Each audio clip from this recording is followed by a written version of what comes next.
ऐसी हालत करूंगा ना मर्दों में गिनती होगी, ना हिजड़ों में भर्ती होंगी।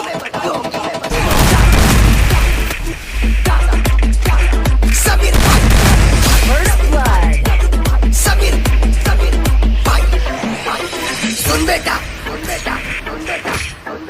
तुम्हारी ऐसी हालत करूंगा ना मर्दों में गिनती होगी, ना हिजड़ों में भर्ती होंगी।